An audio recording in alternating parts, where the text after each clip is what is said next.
Hermanos, buenas tardes o buenas noches, según el tiempo en donde estemos ya. Hoy vamos a hablar acerca del pueblo judío en los tiempos del rey Josafat. Y le he puesto como título a este tema, una necesidad de ayuda. Para esto nos vamos a fundamentar en el segundo libro de Crónicas, capítulo 20, 1 al 13. Se los voy a leer para que sustentemos el estudio con la palabra de Dios. Capítulo 20, segundo libro de Crónicas, versículos 1 al 13. Pasadas estas cosas, aconteció que los hijos de Moab y de Amón, y con ellos otros de los amonitas, vinieron contra Josafat a la guerra. Y acudieron algunos y dieron aviso a Josafat, diciendo: contra ti viene una gran multitud del otro lado del mar y de Siria. He aquí están en Hasezón Tamar, que es en Gadi. Entonces él tuvo temor, y Josafat humilló su rostro para consultar a Jehová, e hizo pregonar ayuno a todo Judá. Y se reunieron los de Judá para pedir socorro a Jehová, y también de todas las ciudades de Judá vinieron a pedir ayuda a Jehová. Entonces Josafat se puso en pie en la asamblea de Judá y de Jerusalén, en la casa de Jehová, delante del atrio nuevo, y dijo: Jehová, Dios de nuestros padres, ¿no eres tu Dios en los cielos y tienes dominio sobre todos los reinos de las naciones? ¿No está en tu mano tal fuerza y poder que no hay quien se resista? Dios nuestro, ¿no echaste tú los moradores de esta tierra delante de tu pueblo Israel, y le diste a la descendencia de Abraham tu amigo para siempre?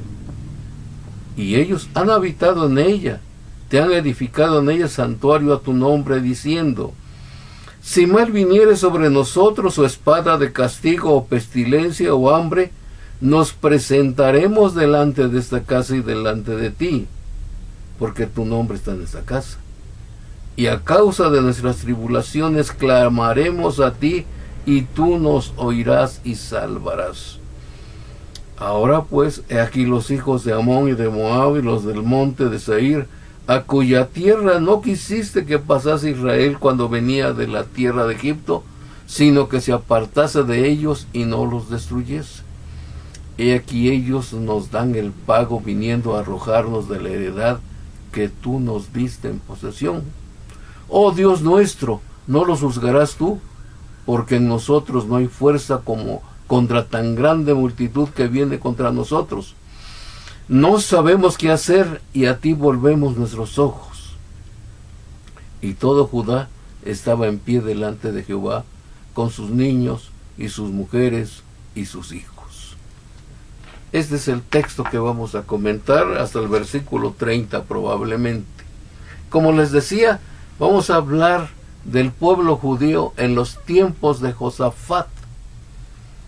Él era el rey en este momento, y destaca en este capítulo como un rey de iniciativa en el reino del sur. Era el líder de su nación. Normalmente un líder, una de las cosas que destaca en su personalidad cualquier liderazgo son sus iniciativas. Un líder normalmente debe tener iniciativas. Cuando un líder no tiene iniciativa, algo está fallando por ahí. En este caso, Josafat era un gran líder porque presentaba iniciativas a favor del pueblo. Entonces, es común que todo líder, lo normal es que tome iniciativas. Josafat tomaba iniciativas. Este fue el caso. Veamos qué iniciativas tomó en el pueblo. Versículo 3. La Biblia nos dice que consultó a Dios e hizo pregonar ayuno en todo Judá. Primera iniciativa. Versículo 4.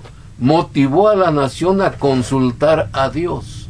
Qué importante es que el líder vaya al frente y lo van a seguir. Versículo 18, los motivó a postrarse delante de Dios para adorarle. Si la cabeza anda mal, el pueblo anda mal. Si la cabeza anda bien, el pueblo anda bien. Versículo 20, los estimuló a tener confianza en Dios. Versículo 21, juntó a un grupo de levitas y con ropa religiosa cantaron con propósito definido. Indudablemente que este momento era un momento difícil y por lo tanto era necesaria la iniciativa del líder. En los momentos difíciles se ve el tamaño del líder por sus iniciativas. Por lo que leemos, Josafat era un líder preocupado por su pueblo y cuando fue necesario respondió a su liderazgo. Así demostró su responsabilidad que tenía con su pueblo. Cualquier cargo de liderazgo que tengamos, lo normal es que tengamos iniciativas. Es bueno, por lo tanto, ver en nosotros, o sea, un autoexamen acerca de esto si tenemos iniciativas. Y si no fuera así, mejor es pensar para qué soy útil en la obra del Señor. Porque como líder creo que si no tengo iniciativa, algo está faltando allí. Y es muy importante la iniciativa en todo líder. Pidiendo ayuda en base a una promesa fue lo que hizo Josafat. Al verse ante una grave amenaza de invasión, recurre a Dios por medio del elemento más importante que tenemos los cristianos, platicar con Dios. A esto se llama oración.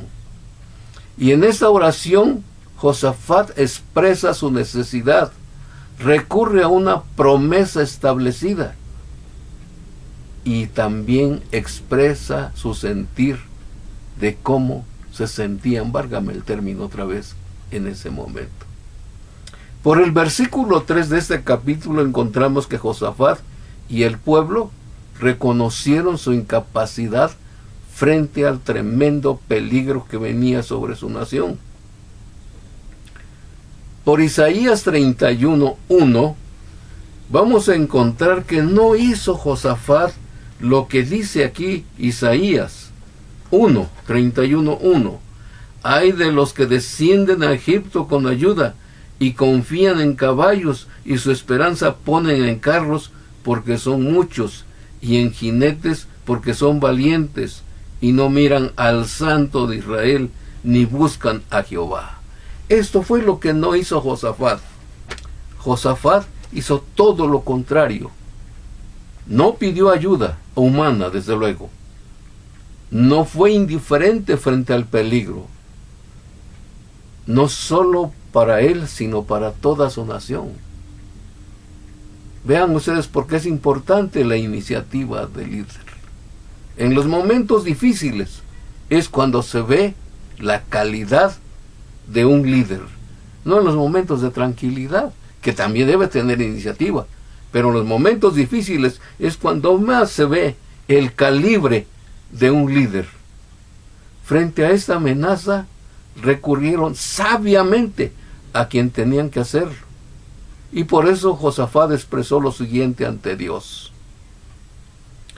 6 al 8 del capítulo 20. Reconoció junto con el pueblo el señorío de Dios. ¿Cómo lo vemos? Porque dice, domina sobre todos los reinos de las naciones, porque con su fuerza y poder nadie lo detiene. Reconoció su soberanía también.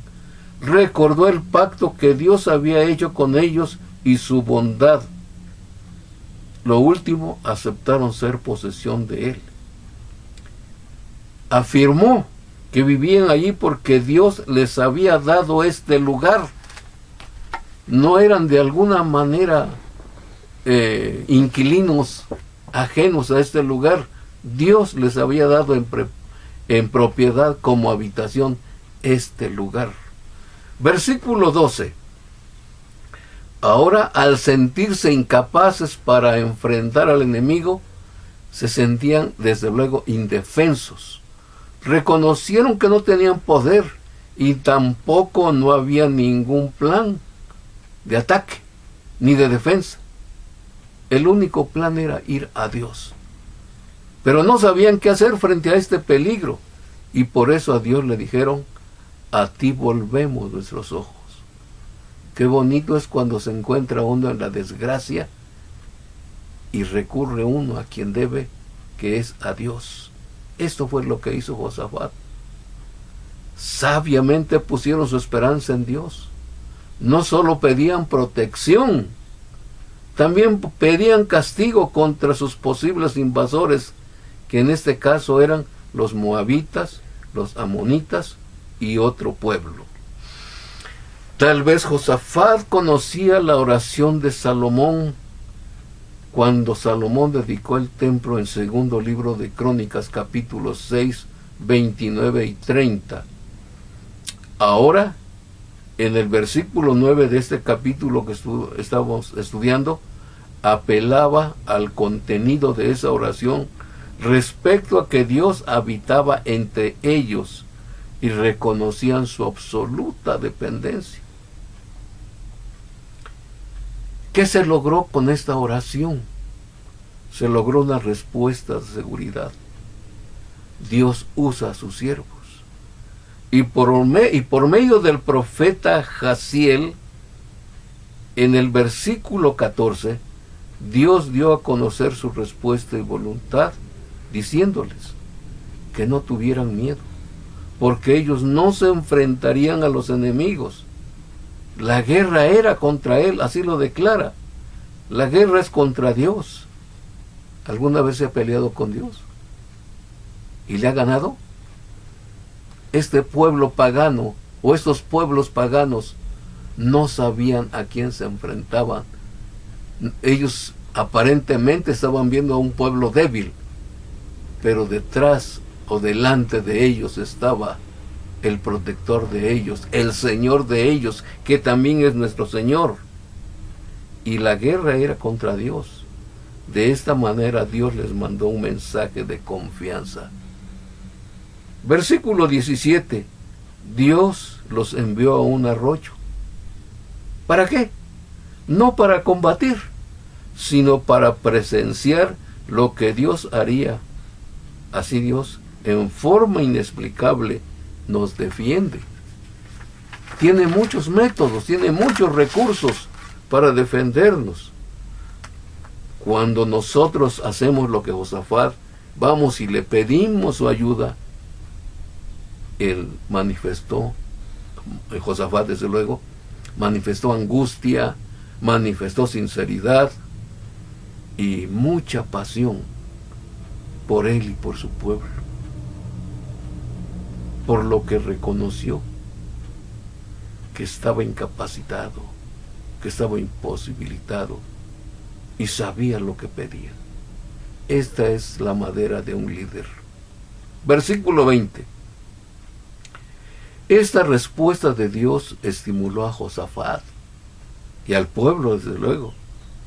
Este a su vez estimuló a su pueblo a tener confianza en Dios. Y así, desde luego, vivirían seguros. Fue de gran ayuda para él saber acerca de los planes y movimiento de sus enemigos, porque Dios se los hizo saber.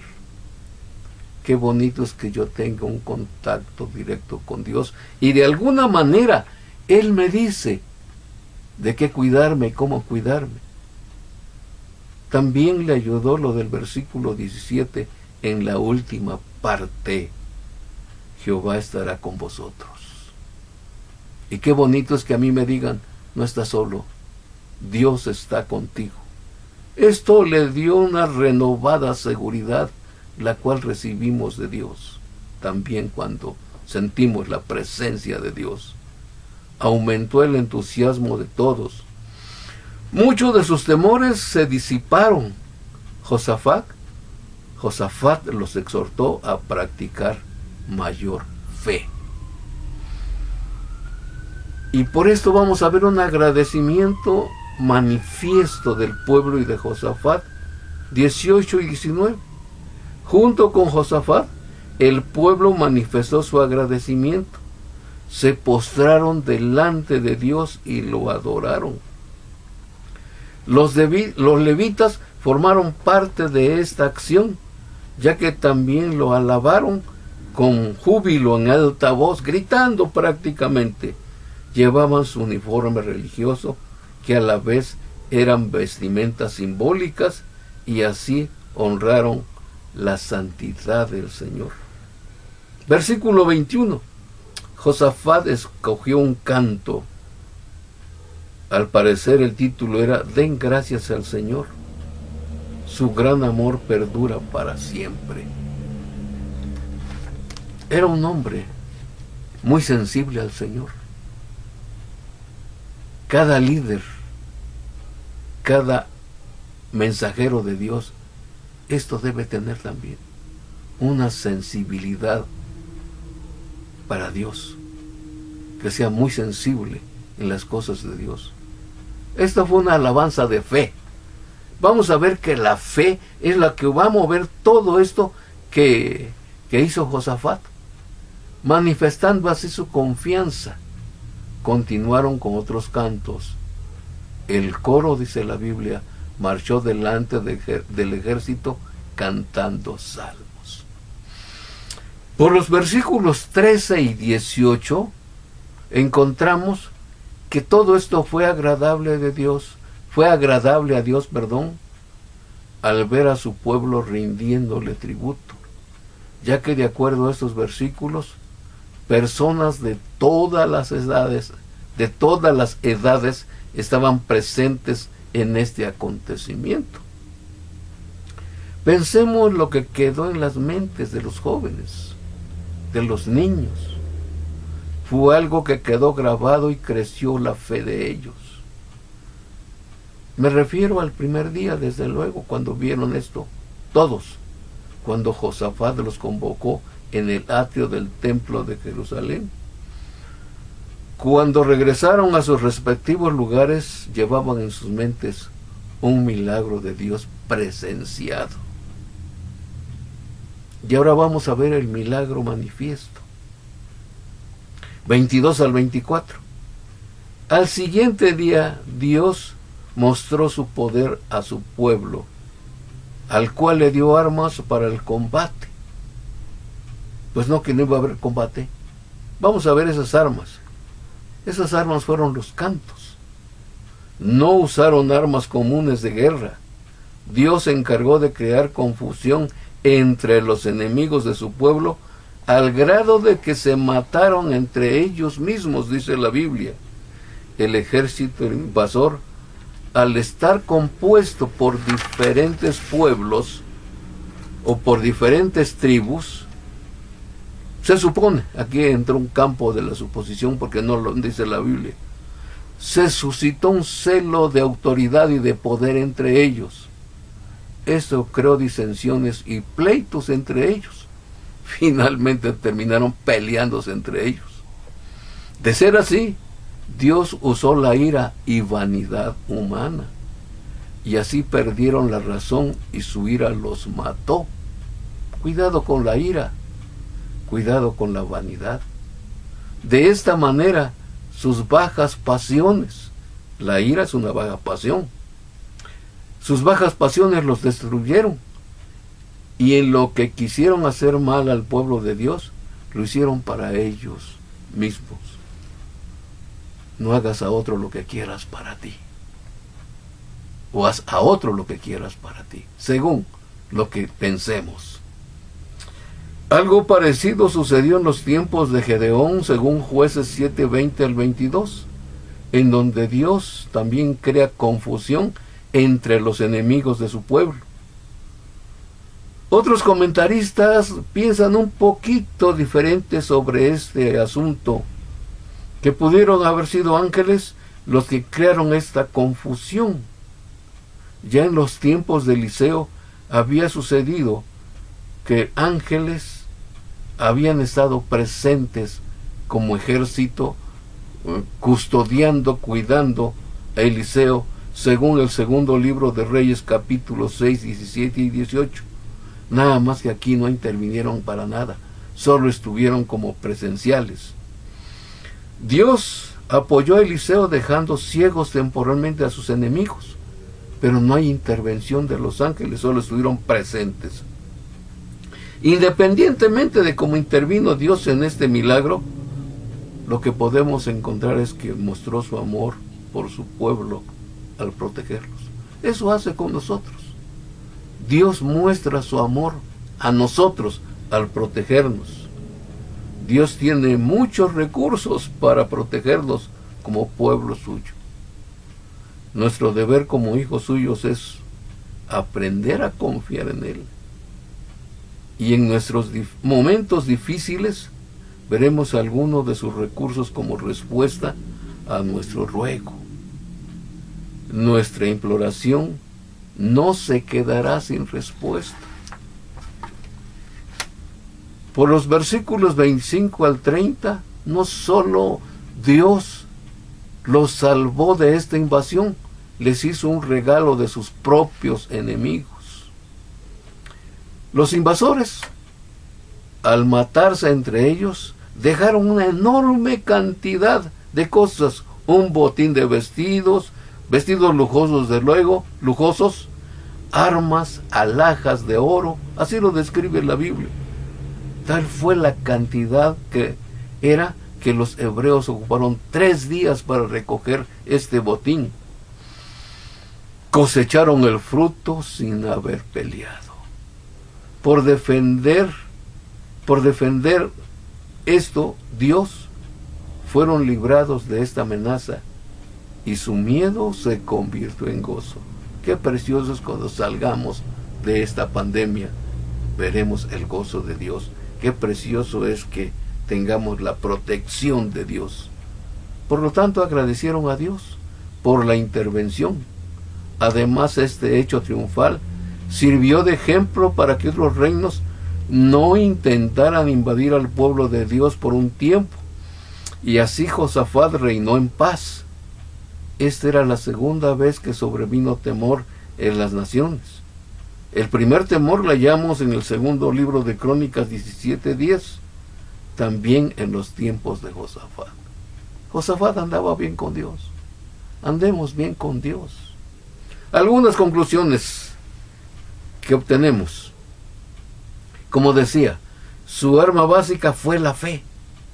Y por eso el apóstol Pablo, en primera de Tesalonicenses 5:8, nos dice que estamos vestidos con la coraza de fe y de amor, lo cual nos libra en muchas batallas espirituales como Josafat y el pueblo hebreo.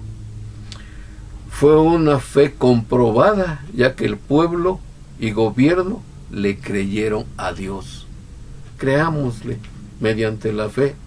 También, además, demostraron su fe por medio de sus cantos, los cuales fueron sus armas. Estas son las armas de Dios. Estos son uno de los recursos de Dios.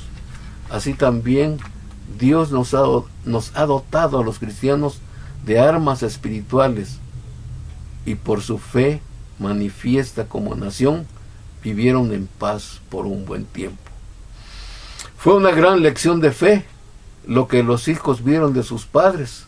Así también que vean en nosotros, aquellos que nos rodean, nuestra fe puesta en práctica, y así ellos puedan creer o acrecentar su fe según las circunstancias. La verdadera oración de fe nos equipa, nos da seguridad en los problemas. Este pasaje bíblico nos muestra que por su sincera adoración recibieron misericordia de Dios, se humillaron ante Dios para consultarlo. Hagamos lo mismo. Este capítulo inicia mostrándonos una grave amenaza, temor, angustia, y termina esta invasión fracasada con gozo. con alabanza y con adoración, en señal de gratitud en el pueblo de Dios. Hagamos todo este proceso cuando nos toque vivir como este pueblo. La verdadera fe unió a la alabanza y a la adoración como hermanas gemelas. Esto nos enseña que como cristianos debemos practicar 3 cosas cuando menos: fe, alabanza y adoración, demostrando así gratitud por lo recibido. En nuestras necesidades Dios está presto para darnos ayuda. La Biblia nos enseña los pasos a seguir para obtener su poderosa ayuda. ¿Cómo andamos de fe? Aprendamos de Josafat que la fe movió y protegió a él y a todo su pueblo. Practicamos la fe y Dios nos dé ricas bendiciones por medio de nuestra fe.